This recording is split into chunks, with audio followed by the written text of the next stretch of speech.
พ็คหนึ่งเสาสี่ตุ๊กติเอ้าตัวแดงขึ้นหลายก่อนเนาะตัวแดงขึ้นหลายก็ตัวเหลืองเนาะมันเรียกในงวดนะบางงวดเขาก็เฮ็ดเป็นย่อยสิบห้องเฮ็ดใหญ่ๆสิเรียกที่อารมณ์ดีกว่าเลยซื้อเครื่องคือกันอย่างเครื่องได้โต้สิจัดเครื่องให้หวะโต้วุ่นออโต้นะวุ่นวายเลยฮะขายคนอื่นสั่ง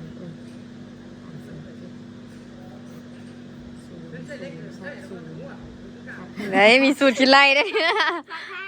เก้าเสื้ออ้าวเป็น14เขียน4ชื่อ1เสื้อนี้เป็นเสื้อเป็น6เป็น7 1โอ้ยรู้ถึกบ่5บังเด้อ350,000ตึ๊บถึกอยู่1,700,000ว่ามืดแต่ก็ยังบ่ลืมขนมกับแกนตะเวนแกนตะเวนกับในมังหมูขนมมัน5บ้านจักอันนี้ว่ะเด้มีรวยเพื่อนกับตะวันแล้วก็เทสโต้ส่งอัตตาโอ้ยโอ้ตายแล้วให้เสานั่นแล้วก็เฮ็ดอันนั้นแล้วก็ฝาพิษแล้วก็ดินถมมันเลยก้อนนี้คือเราดินถมนี้แล้วเฮ็ดเป็นนอกทางคุณตีผมแม่นอีกแต่ว่าอันนี้ที่เฮ็ดเป็นบอลน่ะนะน้ำไหลนะสบายดีทุกคนเด้อยินดีต้อนรับเข้าสู่ช่องติ๊กสาวลาวน้องซ่านมาเจอกับติ๊กอีกแล้วเนาะตอนนี้ติ๊กกำลังสิออกไปหาเพราะว่าจะไปซื้อเครื่องเข้าเนาะสิไปเบิ่งอันพวกขนมพวกเครื่องดื่มแล้วก็เป็นอันกระเทียมเพชรกระป๋อกระปิอีหยังน่ะเป็นเครื่องอะไรเนาะสิไปอันเบิ่งอยู่หาสิเปียวแล้วก็เป็นชั้นวางเครื่องเนาะสิเปียวนำเลยแล้วให้มาส่งอยู่เฮือนเอาเนาะสิไปสั่งนำเราบัดเดียวเลยแต่ส่วนเครื่องสดอีกติ๊กไปถามแล้วว่าก็จะว่าบ่มีน้ำมันรถโอ้ยเฮ็ดหยังก็ยากนำแต่น้ำมันรถแหละเนาะบ่มีน้ำมันรถแล้วก็จะบ่ได้ไปซื้อเครื่องอยู่เวียงจันทน์นั่นน่ะเนาะก็เลยว่าบ่ได้สั่งเครื่องสดมาแต่ว่าจะซอกซื้ออยู่แถวบ้านนี่แหละแนวละโล2โลเอาเนาะเอาไปก่อนพอแบบว่าเฮาเปิดร้านก่อนสินะเพราะว่าตอนนี้อีหยังก็แล้วเบิดแล้วเด้เหลือแค่แบบซื้อเครื่องเข้ามาแล้วก็แล้วนะแต่ว่าขาดแต่เครื่องสดนี่แหละถ้าว่าเฮาสั่งนำกระเจ้าไปซื้ออยู่เวียงเลยนะมันจะได้ถูกกว่าเนาะถ้าว่าเฮาซื้ออยู่ขายย่อยนำตลาดนี่ก็ได้แต่ว่าบางอย่างมันก็จะบ่มีแล้วก็มันก็จะราคาสูงกว่าที่เฮาสั่งเพราะว่าก็จะได้ราคาสูงให้เฮาดีเนาะอันนี้ก็สิออกไปซื้อเครื่องแห้งประเภทเครื่องแห้งอยู่ฮาอูก่อนแล้วเครื่องสดนี่จินไปซอกเอาอยู่ตลาดเอาบางอันก็มีบางอันบ่มีก็ย่าแบบขายพอเท่าที่มีไปก่อน อาจจะได้แพงแน่ก็บ่เป็นอย่างเนาะเปิดอาหารไปก่อนสินะเพราะว่าอย่างมันก็แล้วบ่ละเดี๋ยวมันก็สิโดนไปซื่อๆเบิ่งตอนนี้ไหมอากาศยังร้อนอยู่บอนอื่นหรืออยู่บนแต่ละบอนหั่นเป็นแนวใดทุกคนยังร้อนคือกันบ่อยู่นี่จนเบิ่งแต่เหือเสร็จเป็นได้แล้วได้นี่นะคำหยึงออกไปเฮือนเป็นแก้วละแม่เป็นแก้วมาเอาเมื่อกี้นี่สลานวุ่นวายกันอยู่นี่แหละเดี๋ยวออกไปก่อนเด้อฝุ่นหลายก็เลยได้ใส่แมสแล้วมันร้อนหน้านะมันร้อนหน้าแล้วใส่แมสไปแล้วก็สิออกไปขายเลขเลยเด้เนี่ยจะออกไปขายเลขเลยเลขนี้ก็เจ้าแจ้งมาว่าจะได้ขาย5 งวดเนาะจันทร์หาศุกร์ขาย5 งวดแบบบ่มีมือพักไก่บ่แม่นเป็นเวียกเสริมแล้วเป็นเวียกประจำเลยการขายเลขก็ได้พักแต่เสาร์อาทิตย์เดี๋ยวออกไปกันเด้อตอนนี้มาหอนฮาเดอูละกำลังทำความสะอาดเนาะช่วงนี้ได้ขายนี่เอาปลาเขาจะเริ่มไปซิดเบ็ดปากเลยมาทำความสะอาดอันนี้ไว้ปลากระทึกน้ำมันแพงปลาทึกเลยพวกก็ไม่ได้ไปดิพวกก็ไม่ไปกันบ่แล้วจากโล40มาเป็นโล20ผ่านโล15พวกก็ไม่ไปแล้วเบิ่งน้ำมันละลิตร50ลิตร50เป็น55ถ้าอ่านละนั้น3 อัน4 อัน3กี่โป้จากอันปิโป้3เป็น6เป็นไปอูกำลังขายเครื่องเอาไปสิเดินมาพี่ขาดไปตัวเบิ่งแม่เฮ็ดเอียงไปเบิ่งว่าแนวรูปแม่ไปรีวิวขาดขยายดี เฮ็ดเป็นรูปพุ่นหว่าโอ้ยยาดิอัตตาโอ้ยโอ้ตายโอ้แม่โ โอ้มันตกใจแฮงจนนะ แม่นวะ บุหัวบุเห็น บ่เหลือ เต็มเปอร์เลย เดี๋ยวไปเบิ่งไอ้ตุ้ยอันทีคานนี่เหรอขยายหานสาขา2กันวะ ไปทางเดือทางนี้กันได้ปะ ว่าย่างเป็นลำนุ่ม ข้างหลังอะไปเบิ่งกัน โอ้ อันนี้บ่อ้าวขยายสาขาว่ะไอ้ตุ้ย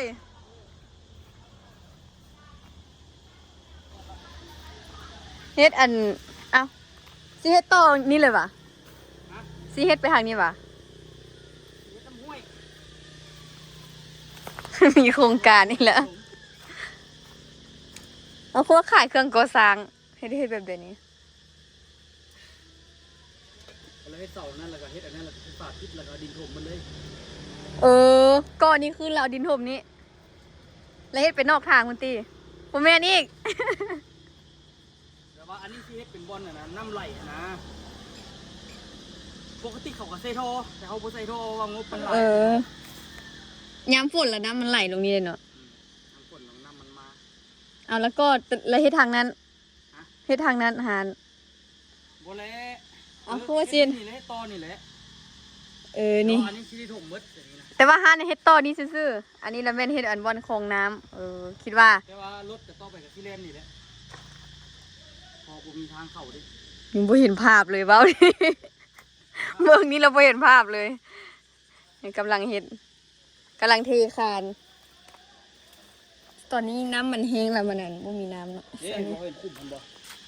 ที่วางเสาอีกแล้วก็ได้เทแบบนี้นี่แหละ มันคุมเนี่ย จะได้กอบล็อกถึงประมาณนี้แล้วก็เทคานมัดอีกแล้วก็เฮ็ดฝาปิดตัวนี้หาตัวนั้นแล้วมันก็สิมีหูข้างในแมันบ่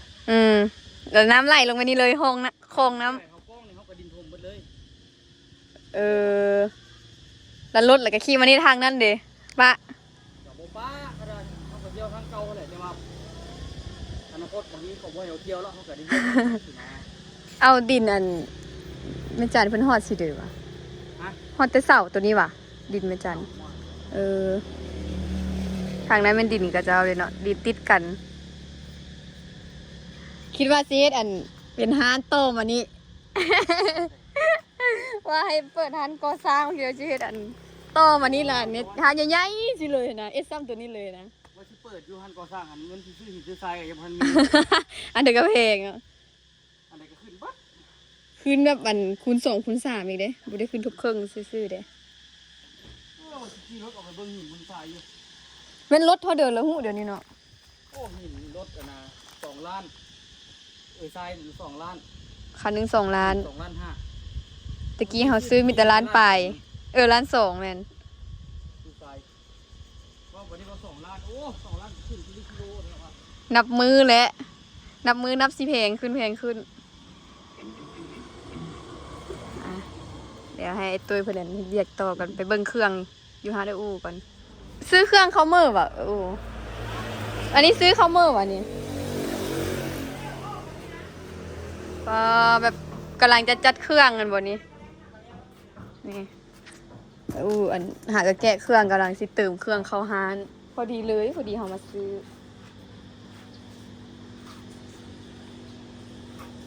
มีนาออกเมืองแล้วติมีนาฮะ ทำให้เป็นเดี๋ยวละเมนูแล้วท่ายลงกันแม่เป็นชีมือแล้วก็ท่ายเฮากับตำมันคู่กับหน้าเฮาแด้บางทีเนี่ยบ่ได้ก๊อปปี้คนอื่นมาสินะ ซื้อเครื่องเข้าแล้วก็สิเด่นตำกินก่อนนั่นแหละแต่ละมื้อถ่ายคลิปตำกินแต่ตำ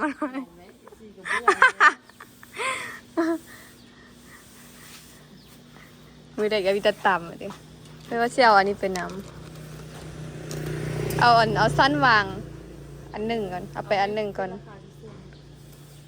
ตัวซ้ำนี้ว่ะดู มันก็ชอบว่าจะมี มันคือมี2ขนาดเนาะเอาไปอันหนึ่งก่อนเอาขนมกับแก้มนี่นะไปจากเล็กจากน้อยอันนี้เป็นแนวเดี๋ยวเป็นแพ็คว่ะเป็นชุดว่ะเป็นแก๊สว่ะแก๊สหนึ่งมีจากอันจากถุง เพราะเดี๋ยว30 บาท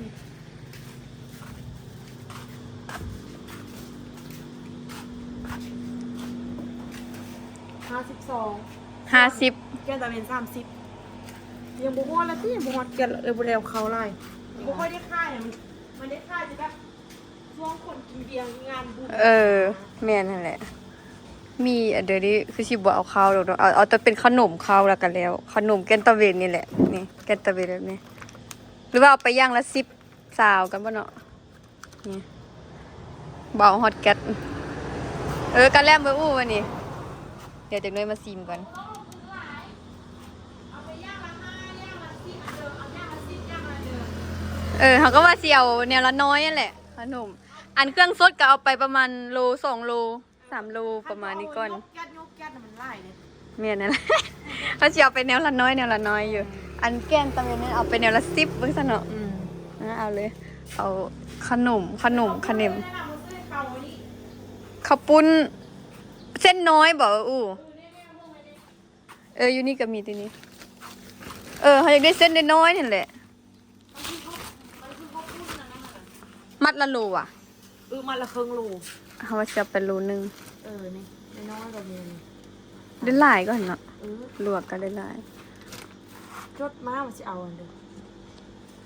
ซื้อเครื่องนึงบ่ได้เอาแกะมันก็ได้อันอู้หู มีเต้นหิมเซโนดเอาอันนี้โลนึงซะ ไว้โลนึง เป็นโลนึงแล้วก็แกนตะเวน10มักหมู10กะปิตัวเยอะก็มีว่ะกะปิเยอะ1แล้วก็อันเดียววะ ไม่ได้ขายหรอกใหญ่เลยนะซื้อมาแบบ เป็น ส ห อง นัว สามอัน เป็นหนัวตัวเยอะเลย น้ำตาลเนี่ย เป็นหนัวน้ำตาล เกลือเบาหวาน เกลือเอาไปเส้นเดียวอ่ะ ใส่ปีงใส่เดี๋ยวนั้นละ มีปิ้งเพื่อ บ่เฮ็ดนะ เขาจะทอดขาไก่เฟรนช์ฟรายแต่ว่ายังไม่ได้เฟรนช์ฟรายแต่จะได้สั่งอยู่ เป็นฝ่ายอันนั้นดิเขาเอามักทั่วอัน ถั่ว เขาเอามากอันนะในเห็ด มันฝรั่ง ว่าเขาจะเอาตัวเสื่อมเล่นหูกมานะเป็นถุงอะนะเอามาจืนเอาพอดีเขาเอาเบียร์ส่งลังไปเลยซะ จะเอาไปบอก เอาไปได้สมอง เด็กพอดีให้เจ้าไปส่งเครื่องล่ะให้เจ้าไปเอาเลย แล้วก็เครื่องดื่ม เครื่องที่เปิดห้างหรอวะ คือเกี่ยมซื้อเขาแล้วก็ เอามันไปอุดนู่นวะเนาะ แต่เครื่องส้นยังบ่ได้ เครื่องตำยังบ่ได้เอาเครื่องแห้งไปก่อน เครื่องดื่มมีตุ๊กก่างบ่อู้น้ำดื่ม หาแม่ผมไป เอาน้ำดื่มตุ๊กก่าง คันค่ายไปโดนๆนี้ยังต้องมีตู้แช่อัน เดี๋ยวนี้แหละเนาะสอกซื้อมือสองสอกซื้อเอาไปแช่ตู้เย็นก่อน บอกกับเจ้าเอาว่ามีน้ำมาเด้อแด้ยังอยากได้เป๊ปซี่หลัง ที่ต้องไปจ้างเขาเฮ็ด นอน อัน หูไม่ได้นอนติ เมนูค่ะนะ โอ้ เออ นอนอ่ะ นอนก็ช่วยหู เป็นไวนิวเลยได้เนาะ เออ เป็นผ้าไวนิวเลย เฮ็ดเฮ็ด เป๊ปซี่มาเสียบเป๊ปซี่แก้ว เอาตัวนี้ไปค่ายเลยเอาไปค่ายเลย หอนหลังวะ บ่ฮอดเอาไปค่ายเอาตัวเอาลังไปจำต่อเลย เอาจะบ่ขายละ ตัวเอาไปรถ ยังจะแก้วนี่โอ้ยเป็นสติงท่านเอาไปย่างละ10วะเนาะ5วะ10วะ4 6 8 10 12 13แก้วยัง13แก้วเขาเอาไปเปลี่ยนอยุสั่งบ่ได้จำลังเลยเด้อเนาะ เอาไปเลยสติงจะเอาเดียวละแพ็คแพ็คนึงจะ12ตุ๊ก ว่ะเอาไปเอาแพ็กก็ได้ เดี๋ยวว่าสติง เอาปนกันซะอู้เอาแพ็กหนึง แล้วคนกันเนาะ ปนสี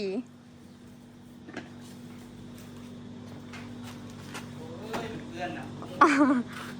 ยาติดยา ออโต้ เดี๋ยวหายอีก โอ้เพื่อน ยา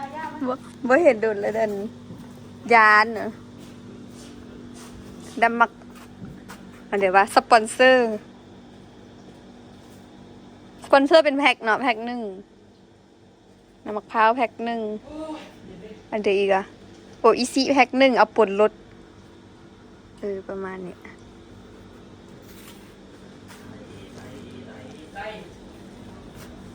เปิด ถ้าได้เครื่องอันสดเขาสร้างเครื่องมาได้แล้วก็เปิดเลย แพ็คหนึ่งเสาสี่ตุ๊กติเอ้าตัวแดงคือหลายก่อนเนาะ ฮะ ตัวแดงคือหลายก็ตัวเหลืองเนาะ มันเรียกที่ม่วนนะบางม่วนเขาก็เฮ็ดเป็นย่อยสิบห้องเฮ็ดใหญ่ๆสิ เออ เรียกที่อารมณ์ดีกว่าเลยเนี่ยซื้อเครื่องคือกันจะเครื่องไต่ ออโต้สิจัดเครื่องให้บ่ออโต้ วุ่นออโต้นะวุ่นวาย เฮ้ย พวกเอาตายสิลง เป็นหินทรายน่ะ อดเอาเลยอดเอาจักหน่อยดึงดู เด้เฮ็ดอีหยังก็ได้เฮ็ดแนวละน้อยไปก่อน มันได้เดี๋ยวเราส่งติ๊กสิไปเบิ่งหินทรายในตู้นี่ก่อนทรายงามบ่ มาวันนี้ได้ละ ซื้อแนวละน้อยอย่างละอันไปอย่างละแพ็คอย่างละอัน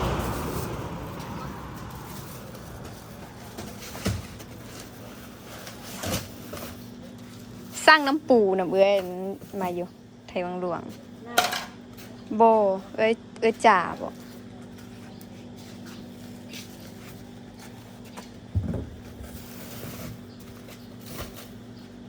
ใส่แก๊สไป จะยอมไปจะง่าย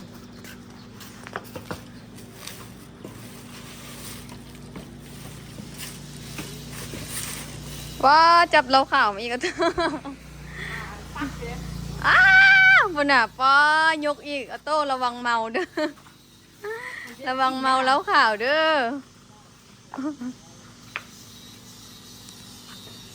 นี่เดี๋ยวก่อนเช็ดเนาะ อืม มีเจียนี่ บินได้นี่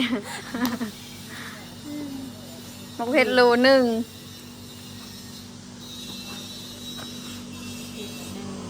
ข้าวปุ้นโลหนึ่งกระเทียมโลหนึ่ง คูณ35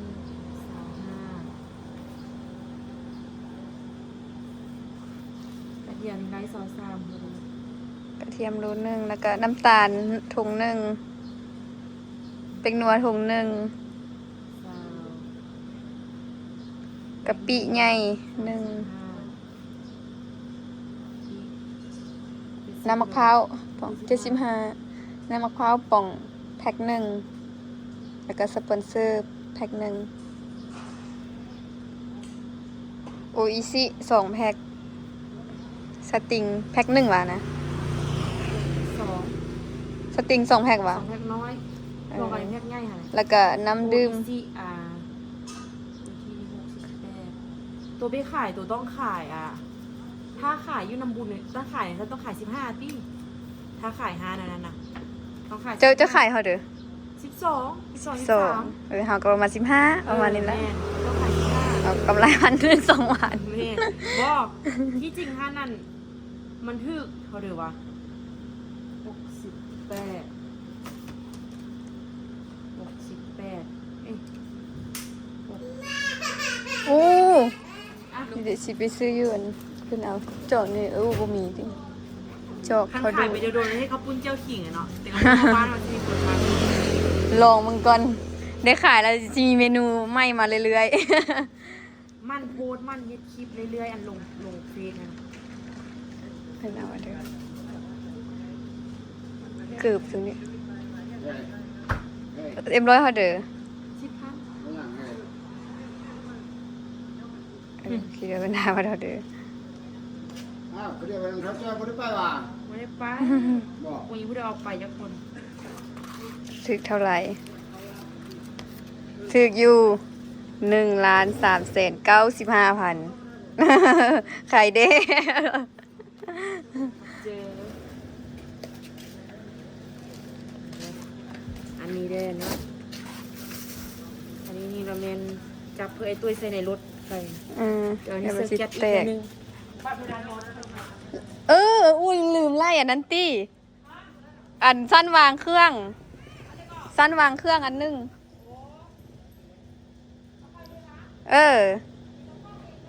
โอเค นี่เนาะทั้งรวมทั้งหมด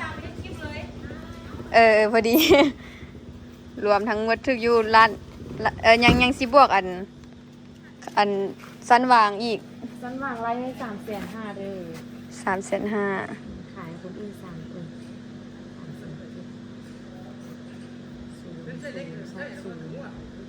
ไหนมีสูตรคิดไล่ได้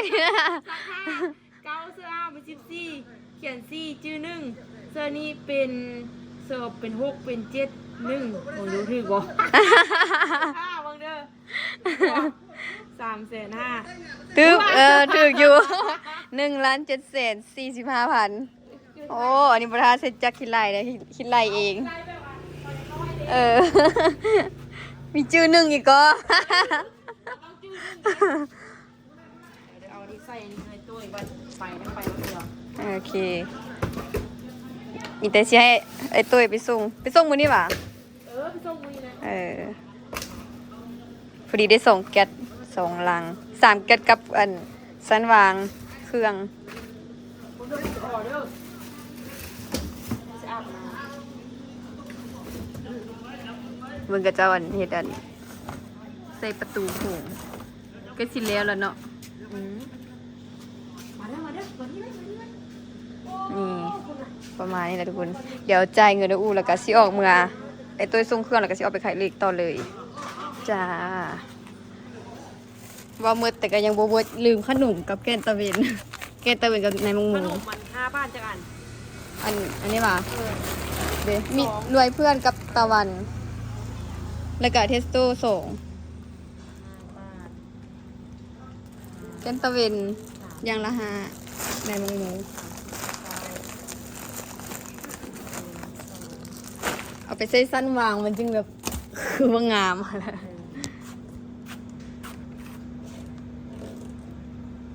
โบดีกว่าเนาะ บอกแล้วบอกอีกเดี๋ยวลืมอีกว่า เทสโต้นี่2 อันวะ แมนเทสโต้ส่งอัน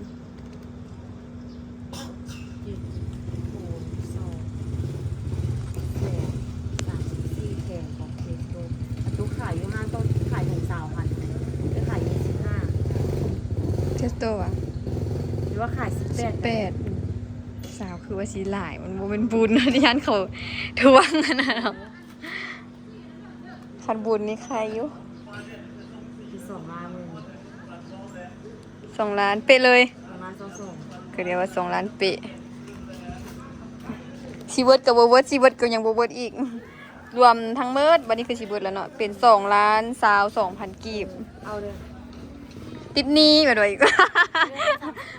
เอาแล้วติดหนี้โอ้ซื้อเลขบน2022อีกเลข0กับเลข2ออก5 มื้อบัดนี้นะแฮงคักซ้ำสิซื้อซ้ำสิขายแล้วตอนนี้กะมานั่งประจำการแล้วทุกคนมานั่งขายเลขอยู่วงเก่าล่ะ ทางภาพแล้ว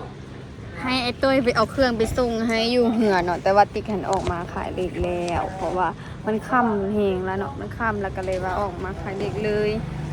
ตีแม่อยู่เหือนให้เราไปส่งให้แม่อยู่เหือนเอา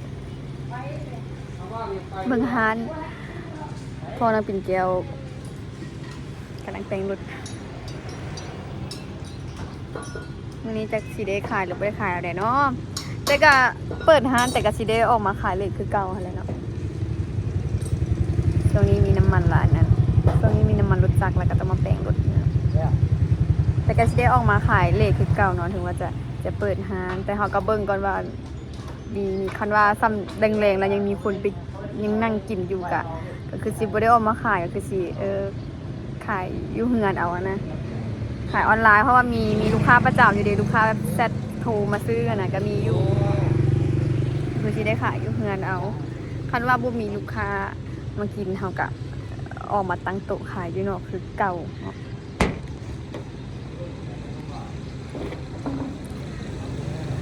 เบิ่งกันเมื่อนี้จังสิไปเบิ่งเครื่องเนาะไอ้ตุ้ยเอาเครื่องมาส่งมานะ